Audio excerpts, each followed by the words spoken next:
She was here, right here, and then she wasn't. 214 people searched for 11 hours. Dogs, helicopters, thermal cameras, and not one of them found her. The radius had been searched 3 times. Every trail, every creek bed, every hollow. She was somewhere inside that circle, and she had simply disappeared. What they didn't know yet, what no one on that hillside understood, was that the answer had been right there, beneath their feet. For every one of those 11 hours, one pair of eyes and one nose that worked differently than any camera or any scanner. Atlas had been in the vehicle for 4 hours, and the second his paws hit that gravel, he already knew. What a trained search dog can do in a forest, it defies what most people believe is physically possible. His handler, a man who had worked search and rescue for 14 years, said later he had never seen Atlas react that fast to a scent article. One bark. That's all Atlas ever did when he had a lock. In 14 years, that one bark had never once been wrong. The search coordinator radioed after them. That's the wrong direction. We've already cleared that quadrant. The handler didn't stop, because what the search teams had cleared was the surface. What Atlas was following was underground. The scent was moving through the ground itself, through a drainage system that had been laid down before any of those searchers were born. Everyone watching that screen went quiet.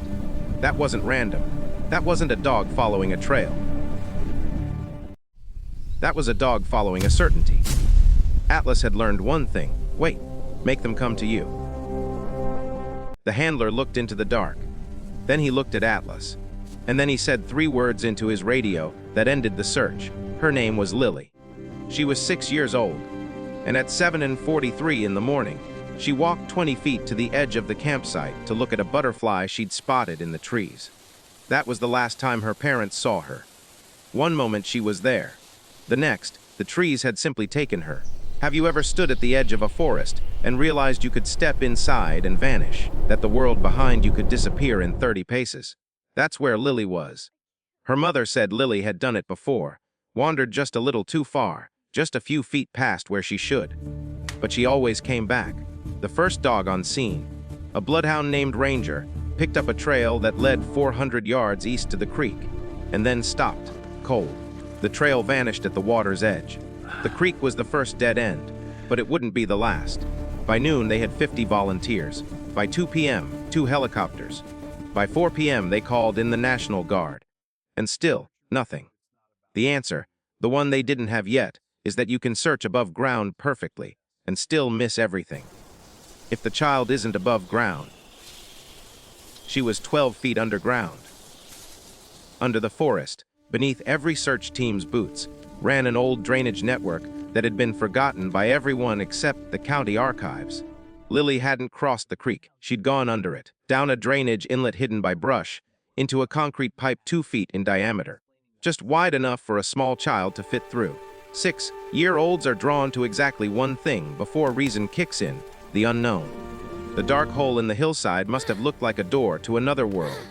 She crawled in easily, but the pipe angled slightly downhill.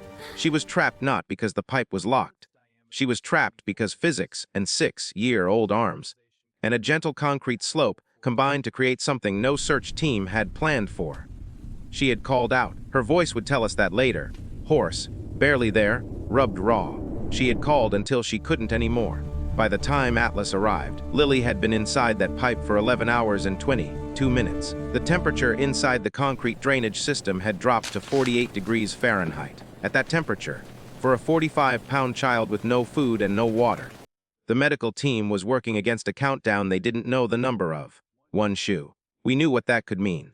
We had to keep moving. Atlas wasn't interested in the shoe. He was already past it. He was following something else, something in the air that hadn't reached the shoe at all.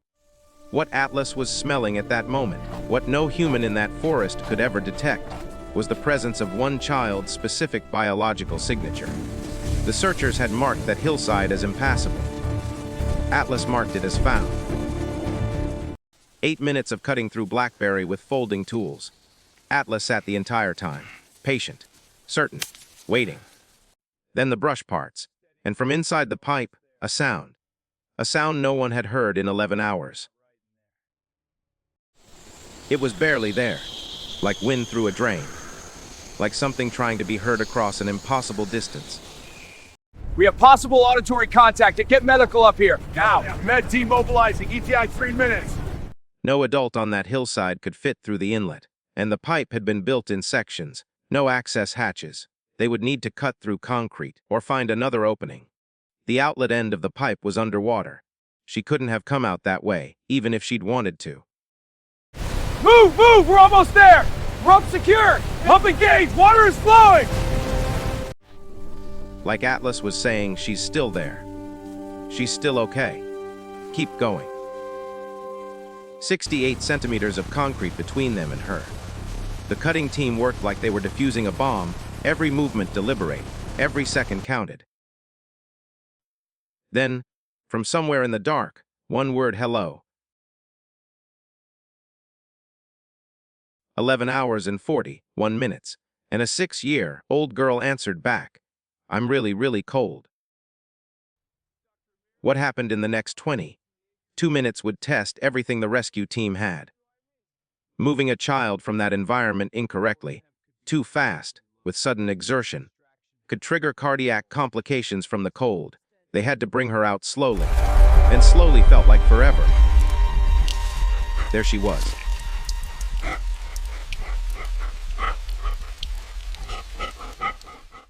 Lily, my name is Marcus. We're coming to get you right now.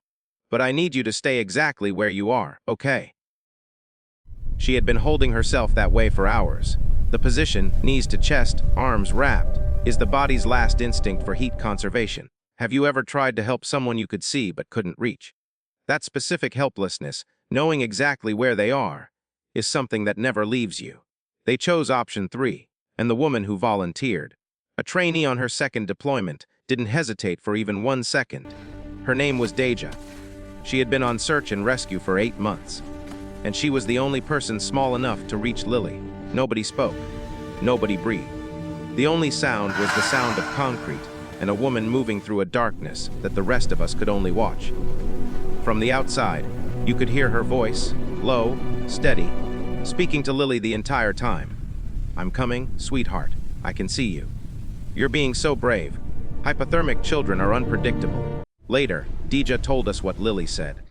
The little girl, hypothermic, 12 feet underground, looked up at her and said, You're really small for a rescue person.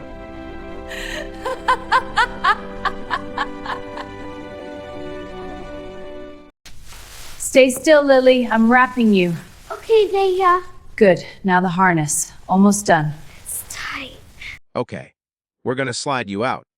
It's gonna feel like going down a slide, but backwards. And I'll be right with you the whole way. Deja status. Working it. Give me 10 seconds. The rope team begins pulling. Lily begins to slide, but the medical team had a new concern. The extraction was happening faster than planned. On a hillside with 200 people watching a rope. 10 seconds might as well have been 10 years.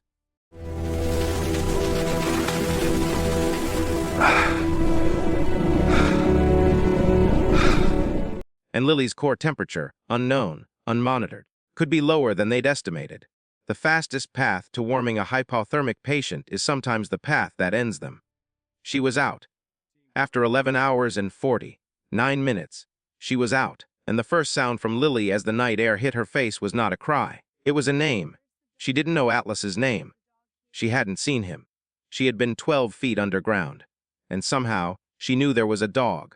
This wasn't a rescue anymore. It had been a conversation between a dog and a child that neither of them could have explained, and Lily had heard it. There is a dog. His name is Atlas. He's the one who found you. Not yet. Let's get her stable. I want to see the dog. She's stable. She had been inside that concrete pipe for nearly 12 hours, and she had kept herself warm by doing exactly one thing, staying perfectly, completely still. Children's bodies can tolerate cold in ways that seem impossible. 6 years old, and her body had been protecting her all night. Stable. But the word that everyone on that hillside really needed hadn't been said yet. On a stretcher, through a forest that had hidden her for 12 hours. And she made that trip asking 3 questions the entire way. Marcus, walking beside her, "What did you ask, Lily?" Lily, without hesitation, "Is there food? Is my mom here? And can Atlas come in the ambulance?" Marcus said yes. He would be there. He didn't break his word. The coordinator turned away from the departing ambulance and walked to the far edge of the parking lot. 12 years of work. And this was the one he would remember. This was the one that mattered. In 11 hours and 51 minutes of searching, 214 people had covered every visible inch of that forest, and 1 dog had found what all of them missed. A trained scent detection dog doesn't follow scent in a line. It builds a 3-dimensional map. Atlas had been reading a scent column rising from underground. A canine cognition researcher explains. What's remarkable is that dogs can form mental representations of objects not present, suggesting advanced cognitive abilities beyond simple association. Atlas had trained for this exact scenario for 3 years, but this was the first time he'd ever done it for real. And he executed it perfectly. 2 dogs, same forest, same child. One followed the trail to where it ended. The other followed the trail to where it began. He had known from the moment his paws hit the gravel. 4 hours in a van, and the second fresh air hit his nose, he knew. 14 years out here, you learn the truth. It's not about commands. It's trust. That's what keeps us alive. A working dog's bond with its handler is not affection alone. It's something more like mutual language, built over years, that goes both ways. When Atlas gives me that 1 bark, the alert, I know. I don't need anything else. I'd go through a wall for that dog. They want us at the hospital. Lily's asking for Atlas. The doctor is saying it could actually help her. Tonight, animal-assisted therapy in pediatric trauma recovery isn't a soft idea, it's documented medicine. For a hypothermic child in shock, the right animal contact is not a comfort measure. It's a clinical one, 27 miles from forest to hospital. And Atlas sat the entire way like he understood exactly where they were going. Inside, Lily was in pediatric emergency, warming successfully, vitals stabilizing, still asking for the dog. He knew where he was going. Is the dog cleared for the pediatric area? Yes, fully certified and up to date. Great, you're approved. Right through this door. The door opens. Atlas walks in. Lily sees him, and Atlas held still. Atlas stood at that bedside for 22 minutes. Her heart rate before his visit 102 BPM. During 78 BPM, after 74 BPM. Lily's parents had been told at 70:51 a.m. They had waited through 11 hours of nothing. Her father said later, he didn't need to speak. I saw his face, and I knew. He stood up and shook Marcus's hand and couldn't let go for a very long time. What is that moment like when something you thought you'd lost comes back? Can you hold 2 feelings that opposite at the same time? Lily, my love. Mom. Shh, I'm here now. Lily touched her face and said, "Mom, I found a secret tunnel." But it wasn't very fun. Then she asked for macaroni and cheese. Lily's core temperature is 35.8. She's improving steadily with no signs of frostbite or neurological concerns. 11 hours at 48 degrees Fahrenheit in a 45-pound child. The physician estimated she had a margin of perhaps 30 to 45 minutes before her condition would have become critical. If they'd been called even 2 hours later, the math changes completely. Deja, these scratches are deep. Let me clean them. I'm fine. It's just concrete. We have to keep going. At least let me bandage it. Her supervisor said nothing. He made a note on his clipboard, Deja, commendation. Full field certification. Effective immediately. This is the part they don't show you. After the rescue, when it's just a handler and his dog in a hospital corridor at midnight, and everything that happened today settles in. It's been a long road, Atlas. I wonder if we're ready for what's next. Between deployments, Atlas was just a dog. He ran in the yard. He chased things he shouldn't chase. The work was real and serious and sometimes crushing. And then, the moment the harness came off, Atlas was just a dog who wanted to play. At the bottom of his record, handler recommendation for continued service, indefinite. Dog demonstrates exceptional operational judgment beyond standard training parameters. The first instructor to see it said, "That dog doesn't follow procedure. He understands outcome." Lily presented with a hypertensive emergency. Our coordinated response stabilized her, and she's made a full recovery. After Lily's case, the county conducted a complete survey of every underground drainage system in the park network. Every inlet documented, GPS, marked, and added to the search protocol checklist. What Lily taught us, what Atlas taught us, is that knowing the surface isn't enough. You have to know what's under it. Scratches in the concrete, on the inside of the pipe at the 30-foot mark. Small, frantic scratches. Lily had tried to climb back out. For hours, she had tried. She had kept trying, and help had come. She asked us, the mother says, if she could go back to the park. 3 weeks later, she wanted to go back. The father adds, she said she wanted to show the dog where she was found. Do you think Atlas will remember where it was? Because I do.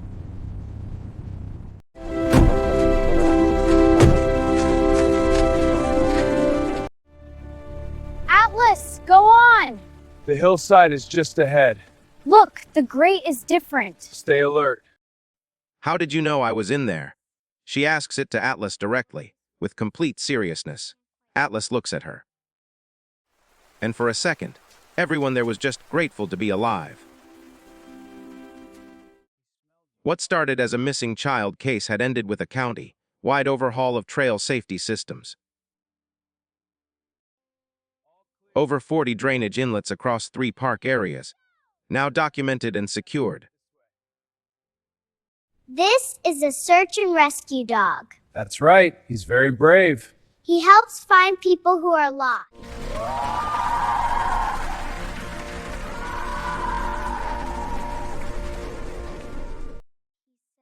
He didn't give up. And I didn't give up. And that's why I'm here. All right, kids, watch this. Down. Perfect. Great job, everyone. Ready for tomorrow, partner? Good boy. Marcus holds up Atlas's updated service record. A new notation at the bottom, outstanding service recognition, subsurface locate, live rescue. And about 6 weeks after the rescue, Lily's parents called. She showed up with 37 hand-drawn thank you cards. One for every dog in the unit. Look what I made! It's me and my dog. He's their best friend. It hangs in the K9 unit's briefing room, right above Atlas's equipment locker, the only piece of art in the entire building. Every hour he spent in that training yard, every buried box, every concrete pipe, every sent article had led to one hillside, one inlet, one child.